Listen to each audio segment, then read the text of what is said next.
अध्यक्ष महोदय,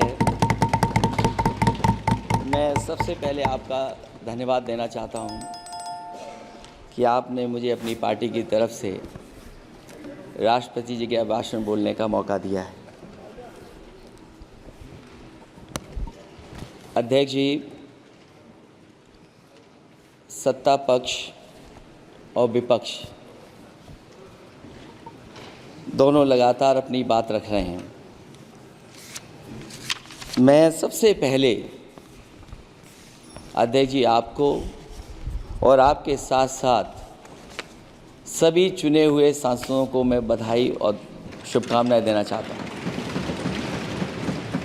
साथ ही साथ मैं सबसे पहले देश के उन सभी समझदार और ईमानदार मतदाताओं को धन्यवाद जिन्होंने लोकतंत्र को एक तंत्र बनाने से रोका।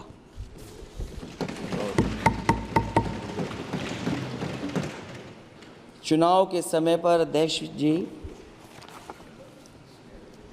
ऐसा कहा गया कि 400 पार। मैं समझदार जनता को फिर एक बार धन्यवाद दूंगा और मैं कुछ कहना चाहता हूं कि आवाम ने तोड़ दिया हुकूमत का गुरूर। दरबार तो लगा है पड़ा गमगीन में बेनूर है पर।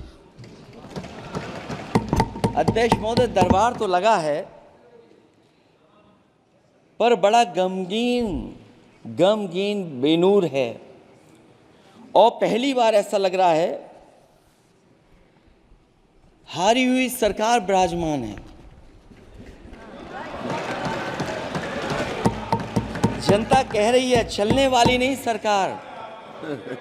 अध्यक्ष महोदय, जनता कह रही है चलने वाली नहीं, ये गिरने वाली सरकार है। और क्योंकि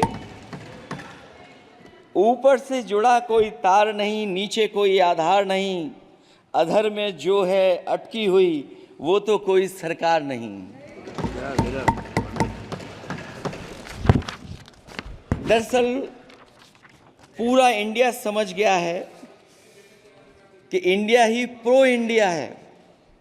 इस चुनाव में इंडिया अलायंस की नैतिक जीत हुई है। ये पीडीए इंडिया की सकारात्मक राजनीति, पॉलिटिक्स जो पॉजिटिव है, पॉजिटिव पॉलिटिक्स की जीत हुई है। ये इंडिया पीडीए की सोशल जस्टिस मुहिम की विक्ट्री है। 2024 का परिणाम हम इंडिया वालों के लिए जिम्मेदारी से भरा पैगाम भी है। और अगर हम यूं कहें अध्यक्ष महोदय कि 15 अगस्त 1947 अगर उपनिवेशिक राजनीति से आज़ादी का दिन था तो 4 जून 2024 देश के लिए सांप्रदायिक राजनीति से आज़ादी का दिन रहा। ये सांप्रदायिक राजनीति के अंत और सामुदायिक राजनीति की शुरुआत है। जहां सांप्रदायिक राजनीति का अंत हुआ है वहीं सामुदायिक राजनीति की शुरुआत हुई है। सबसे अच्छी बात हुई ये है कि इस चुनाव में सांप्रदायिक राजनीति की हमेशा के लिए हार हो गई है। अध्यक्ष महोदय, कहने को सरकार ये कहती है कि ये 5th लार्जेस्ट इकोनॉमी बन गई है और जीडीपी के मामले में 5th वर्ल्ड की इकोनॉमी बन गई है। लेकिन अध्यक्ष मोदी, ये सरकार क्यों छिपाती है कि अगर ये हमारी सबसे लार्जेस्ट इकोनॉमी, अगर हम 5वें नंबर पर हैं तो हमारे देश की पर कैपिटा इनकम, प्रति व्यक्ति आय हमारे किस स्थान पर पहुंची है। और हम लोगों ने तो अध्यक्ष महोदय देखा है कि अगर दिल्ली की सरकार ने कहा होगा कि $5 ट्रिलियन की इकोनॉमी बनेगी, तो जहां से प्रधानमंत्री जी चुन करके आते हैं वहां का प्रदेश के सरकार भी कह रही कि हम $1 ट्रिलियन इकोनॉमी बना लेंगे। देश की इकोनॉमी कहां पहुंच गई, पर कैपिटा इनकम क्या है। लेकिन अगर उत्तर प्रदेश की इकोनॉमी को अगर $1 ट्रिलियन की इकोनॉमी बनना है तो कम से कम 35% की ग्रोथ चाहिए। मुझे नहीं लगता है कि 35% की ग्रोथ उत्तर प्रदेश पा पाएगा। हम हंगर इंडेक्स में कहाँ खड़े हैं, नीचे से कहाँ हैं। जो 5th लार्जेस्ट इकोनॉमी की बात कर रहे हैं, वो इनइक्वालिटी के पैरामीटर पे कहाँ खड़े हैं, वो हैप्पीनेस इंडेक्स में कहाँ खड़े हैं। और जो लोग चुनाव को अपने तरीके से मोड़ते हैं, मैं उन्हें कहना चाहता हूं कि अध्यक्ष महोदय, इस चुनाव के परिणाम ने तोड़ने वाली राजनीति को तोड़ दिया है और जोड़ने वाली राजनीति की जीत हुई है। इस चुनाव में धन छल बल की नकारात्मक राजनीति की शिकस्त हुई है। ये चुनाव जो देश का हुआ, ये सकारात्मक राजनीति का नया दौर शुरू हुआ है। इस बार प्रो कॉन्स्टिट्यूशन वालों की जीत हुई है। हम मानते हैं संविधान ही संजीवनी है, उसी की जीत हुई है। ये संविधान मंथन में संविधान रक्षकों की जीत हुई है। अब ऊपर से नीचे की राजनीति का अंत हो गया है। अब नीचे से जो समाज की जो आवाज़ उठेगी, वही राजनीति का आधार बनेगी। मैं कहना चाहता हूं कि देश किसी की व्यक्तिगत महत्वाकांक्षा से नहीं, जन आकांक्षा से चलेगा। मतलब अब मनमर्जी नहीं, जनमर्जी चलेगी। इस चुनाव का बड़ा पैगाम यही है।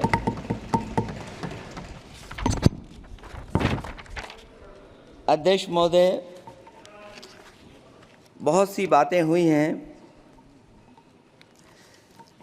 अगर उत्तर प्रदेश की बात न हो,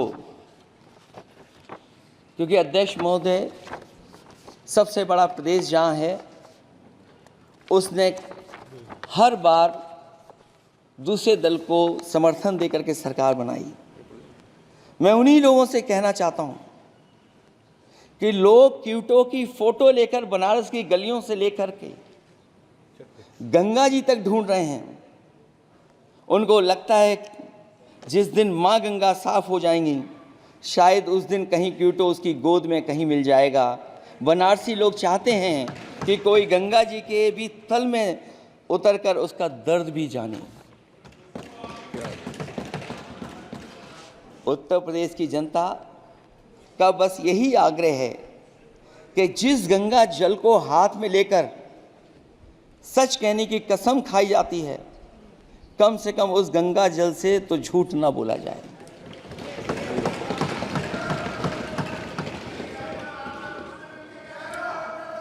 जहां विकास के नाम पर खरबों रुपए की लूट का राज खोलते भ्रष्टाचार के गड्ढे प्रदेश का नाम खराब कर रहे हैं, वहीं पहली बारिश में ही टपकती हुई छत और गिर चुकी स्टेशन की दीवार बेईमानी की निशानी बन गई है।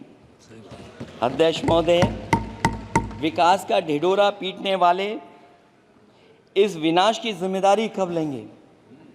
और रही सच्चे विकास की बात, तो हमने जो सड़क बनाई उस पर हवाई जहाज उतरे थे और उत्तर प्रदेश की मुख्य नगरी में सड़कों पर नाव उतरी हैं, और अभी बारिश और हो जाएगी तो नाव से भी चलना पड़ेगा। यही स्मार्ट सिटी के जुमले का भी हाल है। न तो जाम से छुटकारा मिला, न बुनियादी सुविधाओं से कोई निजात मिली, न कोई बुनियादी सुविधाएं मिल पाई हैं। मुझे याद है अध्यक्ष महोदय, देश के प्रधान सांसद जी ने अनाथ पशुओं के बारे में बहुत कुछ कहा था। अनाथ पशुओं की समस्या से छुटकारा दिलवाने के लिए कब वादा किया हुआ, लेकिन कई चुनाव बीत गए हैं, अभी तक गन्ने का भुगतान 2 हफ्ते का वचन जो दिया था, कहाँ दिया था? अब तो वचन देने वाले को भी याद नहीं है। हर बात को जुमला बना देने वाले लोगों के ऊपर से जनता का भरोसा उठ गया है। इसीलिए बहुमत की सरकार नहीं है, ये सहयोग से चलने वाली सरकार है। डबल इंजन के नाम पर उत्तर प्रदेश को टकराहट के सिवा कुछ हासिल नहीं हुआ है। उत्तर प्रदेश में प्रभुत्व की लड़ाई दो लोगों को आपस में लड़ा रही है, लेकिन उसकी मार जनता को सता रही है। पिछले 10 सालों की उपलब्धि बस इतनी रही कि एक शिक्षा परीक्षा माफिया का जन्म हुआ। अध्यक्ष महोदय, जिस समय चुनाव में थे और उत्तर प्रदेश में वो हालात देखे हैं कि नौजवान जब भी तैयारी कर कर के जाता था और परीक्षा दे करके लौटता था तो उसको पता लगता था कि पेपर लीक हो गया। और उत्तर प्रदेश में केवल एक पेपर लीक नहीं हुआ है, जितनी भी परीक्षाएं हुई हैं सब पेपर लीक हुए हैं। केवल उत्तर प्रदेश ही नहीं, मैं माननीय सांसद की तरफ से सुन रहा था, कई ऐसे प्रदेश हैं जहां पर परीक्षाएं देने तो बच्चे गए लेकिन वहां भी पेपर लीक हो गया। और अभी जब 4 जून को रिजल्ट आया, उसके बाद जो बात उठी है, देश की सबसे प्रेस्टिजियस परीक्षा, उसका भी पेपर लीक हो गया। और आखिरकार ये पेपर लीक हो क्यों रहा है? सच्चाई तो ये है कि ये सरकार पेपर लीक इसलिए करा रही है कि सरकार नौकरी नहीं देना चाहती, रोजगार नहीं देना चाहती, उन नौजवानों का भविष्य नहीं बनने देना चाहती। पिछले 10 सालों की उपलब्धि बस इतनी रही है कि एक शिक्षा परीक्षा माफिया का जन्म हुआ है, जिसने तथाकथित अमृत काल में युवाओं के भविष्य की आशाओं को ही जहर दे दिया है। जो सरकार उम्मीद को मार दे, वह न तो वर्तमान को सुधार सकती है न भविष्य को संवार सकती है। सरकार आशा का प्रतीक होनी चाहिए, निराशा का नहीं। जनता चाहती कि हर समस्या के लिए बीते कल को जिम्मेदार ठहराने के बहाने को सरकार छोड़े और आने वाले कल की बात करे। अगले 1000 साल के झूठे सपने दिखाने वाले, अगले महीने होने वाली परीक्षाओं के लीक न होने की गारंटी कब लेंगे? जनता अब न तो किसी बहकावे में आएगी और न किसी के बहलावे फुसलावे में आएगी। जो लोग कहते हैं कि अमृत काल की बात करने वाले, जनता का जागरण काल आ गया है। आज इस सदन में नए राजनीतिक जागरण के अनेक प्रतिनिधि बैठे हैं। अब जब बात होगी तो सच्ची बात होगी और जनता को पूरी सच्चाई के साथ हम लोग अपनी जिम्मेदारी के साथ बात रखेंगे।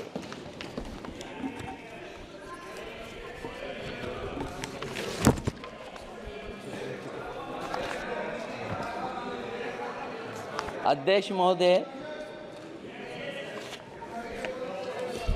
एक जीत और हुई है, एक जीत और अध्यक्ष महोदय हुई है। मैं जानता हूं सत्ता पक्ष बैठे वाले लोग समझ गए होंगे।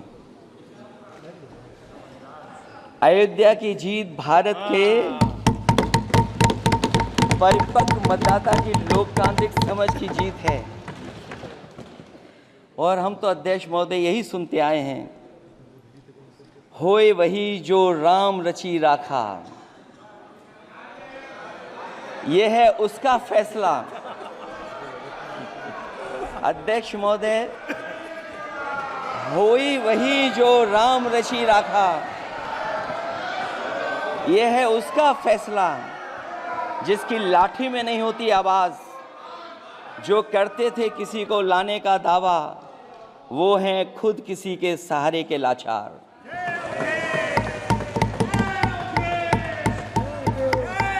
अध्यक्ष महोदय, मैं फिर कह देना चाहता हूं, होए वही जो राम रची राखा, यह है उसका फैसला जिसकी लाठी में नहीं होती आवाज। जो करते थे किसी को लाने का दावा, वो हैं खुद किसी के सहारे के लाचार। हम अयोध्या से लाए हैं उनके प्रेम का पैगाम, हम अयोध्या से लाए हैं उनके प्रेम का पैगाम। जो सच्चे मन से करते हैं सबका कल्याण, सदियों में जन जन गाता है जिनके गान, अभय दान देती जिनकी मंद मंद मुस्कान, मानवता के लिए उठता जिनका तीर कमान। अध्यक्ष महोदय, जो असत्य पर सत्य की जीत का है नाम, उफनती नदी पर जो बांधे मर्यादा के बांध, वो है अवध के राजा पुरुषोत्तम प्रभु राम। हम अयोध्या से लाए हैं उनके प्रेम का पैगाम।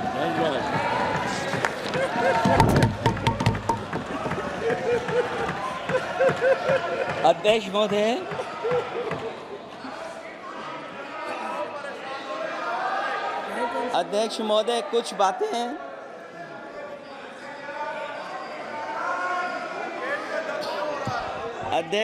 कुछ बातें समय और काल से परे होती हैं,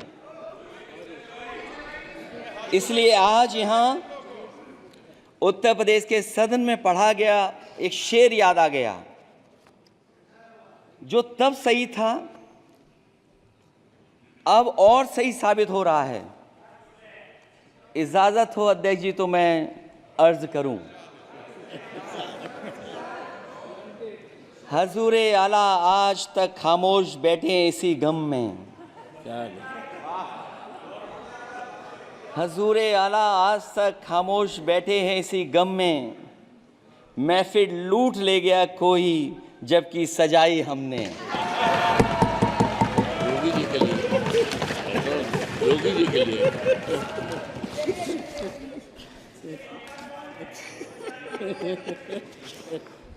अध्यक्ष महोदय,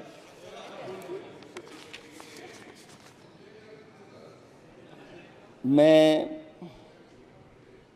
मॉडल ऑफ कंडक्ट जब चुनाव हुआ, लागू हुआ, उस समय मैंने देखा कि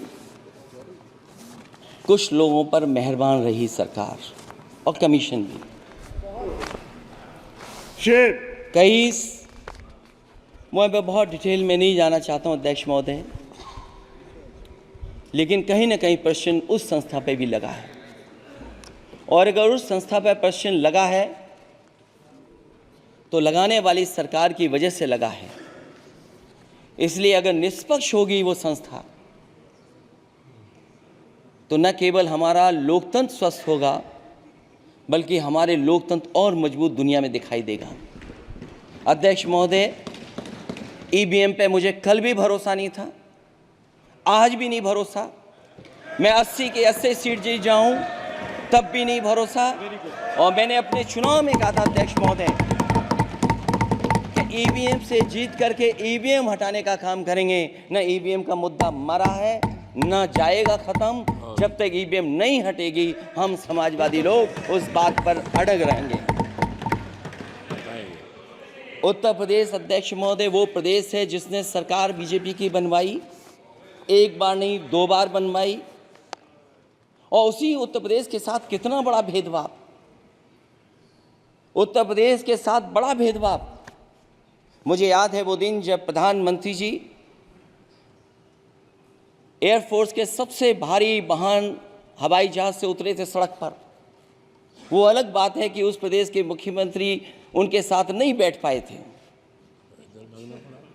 लेकिन वो एक्सप्रेस वे जो बना था और आज भी जो उत्तर प्रदेश में बन रहे हैं वो उत्तर प्रदेश के बजट से बन रहे हैं। लेकिन दिल्ली की तरफ से कोई एक्सप्रेस वे अभी नहीं दिया गया है। न केवल इंफ्रास्ट्रक्चर में भेदभाव हुआ है, बल्कि हमें याद है कि प्रधानमंत्री जी ने बड़े पैमाने पे गांव गोद लिए थे।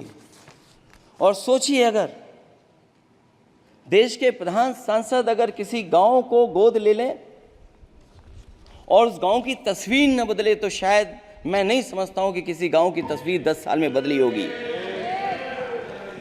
मुझे वो गांव जिसको उन्होंने गोद लिया, जो प्रधानमंत्री जी की आदर्श योजना थी उसके तहत जो गोद लिया गया था गांव, वो 5 वर्ष पहले खूब शोर हुआ था कि बनारस शहर की तरह डोमरी में चमचमाने लगेगा एक गांव। हकीकत में कुछ नहीं हुआ। उसकी दुर्दशा वैसी की वैसी है, जैसे था गांव वैसे ही का वैसा है।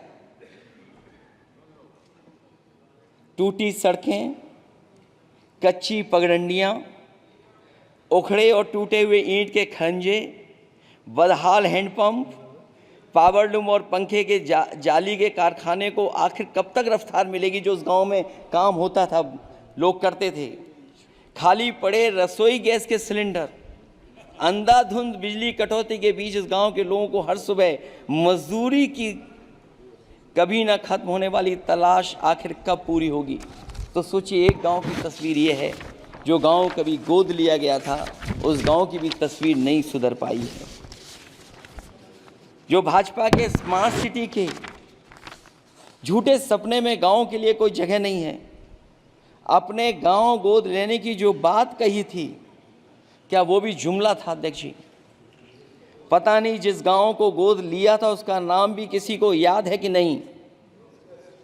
मैं नाम पूछ करके किसी को शर्मिंदा नहीं करूंगा, क्योंकि अगर नाम याद है तो ये तो और भी बुरी बात है कि अपने नाम याद रखने के बावजूद भी कुछ नहीं किया। जिसे गोद लिया जाता है उसे अनाथ बनाकर छोड़ देना अच्छी बात नहीं है। और अगर तस्वीर अध्यक्ष महोदय बदली हो 10 साल में उन तमाम गोद लिए हुए गांवों की, तो मैं सत्ता पक्ष के लोगों से कहूँगा ज़रूर इस सदन में बात रखें, ज़रूर बताएं आप। जो बात कभी अध्यक्ष महोदय कास्ट सेंसस की उठी थी, हम उस कास्ट सेंसस के पक्ष में हैं कि बिना कास्ट सेंसस के सामाजिक न्याय संभव नहीं है। सबको हक दिला पाना मुश्किल है। अध्यक्ष महोदय, राष्ट्रपति जी के अभिभाषण में अग्निवीर को लेकर के जो चिंता विपक्ष की थी और देश के नौजवानों की थी, वो चिंता वैसी की वैसी बनी है। अध्यक्ष महोदय, मैं ये कहना चाहता हूँ, मैं खुद मिलिट्री स्कूल से पढ़ा हूँ। मेरे साथ के बहुत बड़े पैमाने पे लोग फौज में हैं। मैंने समय समय पे जो मेरे साथ पढ़े जो सीनियर थे उनसे भी जानकारी हासिल की है। बड़े बड़े ऑफिसर से मैंने पूछा है, वो शायद आपको न बता पाएँ, लेकिन दबी जुबान में उन्होंने कहा है कि देश की सुरक्षा के साथ अग्निवीर जैसी व्यवस्था लागू करने से समझौता हो रहा है। अध्यक्ष महोदय, किसी भी देश की सबसे बड़ी प्राथमिकता अगर कोई है तो वो देश की सीमाओं की सुरक्षा है। अग्निवीर जैसी व्यवस्था से कभी संभव नहीं है। अध्यक्ष महोदय, हम अग्निवीर व्यवस्था को कभी स्वीकार नहीं कर सकते हैं। आज नहीं कल, कल नहीं बाद में, जब कभी भी सत्ता में इंडिया गठबंधन आएगा, अग्निवीर व्यवस्था हमेशा हमेशा के लिए खत्म हो जाएगी। अध्यक्ष महोदय, जिन्होंने कहा कि हम आय किसानों की दोगुनी कर देंगे, आज किसान पूरा देश का देख रहा है कि उसकी आय कहाँ दोगुनी हो गई। और जिस तरह महंगाई बढ़ी है, सरकार बताए कि महंगाई इस बढ़ने पे उसकी आय कितनी होनी चाहिए। और जो इंफ्रास्ट्रक्चर की बड़ी बड़ी बातें की गई थी कि एमएसपी लागू करने के लिए एग्रीकल्चर सेक्टर का इंफ्रास्ट्रक्चर तैयार होगा, लेकिन जहाँ तक मैंने उत्तर प्रदेश में देखा है, अगर इस सरकार में एक भी नई मंडी बनी हो तो मुझे सरकार बता दे। अध्यक्ष महोदय, जो इंफ्रास्ट्रक्चर एग्रीकल्चर सेक्टर में बनाने की बड़ी बात कही थी, अगर सरकार की तरफ से एक भी मंडी 10 साल में बनी हो तो ज़रूर सरकार बताए। जो सरकार मंडी नहीं बना सकती है उस पर एमएसपी का भरोसा कैसे कर सकते हैं, जिन्होंने एमएसपी का भरोसा दिलाया था। हम अध्यक्ष महोदय आपके माध्यम से यही कहेंगे कि जो राष्ट्रपति के अभिभाषण में लीगल गारंटी एमएसपी को मिलनी चाहिए थी, वो क्रॉप्स को नहीं मिली है। न केवल फसलों को मिले बल्कि हॉर्टिकल्चर क्रॉप्स को भी एमएसपी देने का फैसला हो, जिससे कि हमारा किसान खुशहाल हो सके। साथ ही साथ ओपीएस की बात अभिभाषण में नहीं आई है। ओल्ड पेंशन स्कीम लागू हो, जिससे हमारे तमाम सरकारी कर्मचारियों का भविष्य बन सके। और देश की एक बड़ी आबादी, जहाँ से मैं चुन करके आता हूँ, उत्तर प्रदेश, जहाँ बुनकर, न केवल उत्तर प्रदेश बल्कि देश के कोने कोने में बुनकर समाज के लोग बड़े पैमाने पर रह रहे हैं, लेकिन बुनकरों को जो सुविधाएं मिलनी चाहिए वो भी इस सरकार में नहीं मिल पा रही हैं। जो प्रदेश सरकारों ने कभी बुनकरों के लिए योजनाएं चलाई थीं, वो भी अध्यक्ष महोदय बंद कर दी हैं। मैं अंत में इतना ही कहना चाहूँगा कि इस सरकार ने नौजवानों को नौकरी नहीं दी है। नौकरी और रोजगार उनसे छीने हैं, बहुत नौकरी छीनी है। इसलिए मैं कहना चाहता हूं अध्यक्ष जी, इसलिए मैं कहूँगा कि आपके राज में न नौकरी की उम्मीद है न रोजगार, क्योंकि आपने छोटे कारोबारी तक को इतना छोटा बना दिया है कि न तो वो अपना पेट भर सकता है न किसी को नौकरी पर रख सकता है। जो कुछ पद निकलते भी हैं तो उन पर लेटरल एंट्री के नाम से पिछले दरवाजे से कुछ खास संगी साथियों को रख लिया जाता है। आरक्षण का हक नॉट फाउंड सुटेबल के नाम पर हड़पा जा रहा है। और अध्यक्ष महोदय, आरक्षण के साथ इतनी खिलवाड़ किसी सरकार ने नहीं की होगी जितनी खिलवाड़ इस सरकार ने की है। जहां सरकारी नौकरियां नहीं दी जा रही हैं, और सरकारी नौकरियां इसलिए नहीं दी जा रही हैं क्योंकि उन्हें आरक्षण देना पड़ेगा। जिस प्रदेश से मैं आता हूं वहाँ सबसे बड़े पैमाने पे नौजवान बेरोजगार है। और पिछले 10 साल में जो पेपर उन्होंने लीक कराए हैं वो इसीलिए कराए हैं क्योंकि नौकरी ना देनी पड़े, और अगर नौकरी देनी पड़ेगी तो उन्हें आरक्षण भी देना पड़ेगा। ये जानबूझ करके सरकार नौकरी और आरक्षण के साथ खिलवाड़ कर रही है।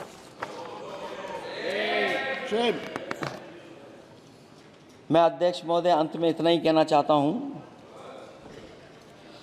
आशा है ये सरकार तब तक चलेगी तब तक उसके केंद्र में इस देश का हर एक गरीब, शोषित, वंचित, पीड़ित, पिछड़ा, दलित, अल्पसंख्यक, आदिवासी, महिला, युवा, छोटा कारोबारी, ईमानदार, नौकरी पेशा, आम आदमी और कर्मचारी, अधिकारी, मजदूर और किसान होगा, ना कि धनवान होगा। और शासन के आधार पर संविधान होगा। वह जुमलों की जगह सच में महंगाई, बेरोजगारी, भ्रष्टाचार, गरीबी, भुखमरी, सांप्रदायिक हिंसा, दलित व महिला उत्पीड़न, सामाजिक अन्याय जैसे मूलभूत मुद्दों का समाधान होगा। और भोजन, बिजली, पानी, दवाई, पढ़ाई जैसी बुनियादी ज़रूरतों के लिए कागजी योजनाओं की जगह सच में इंतज़ाम होगा।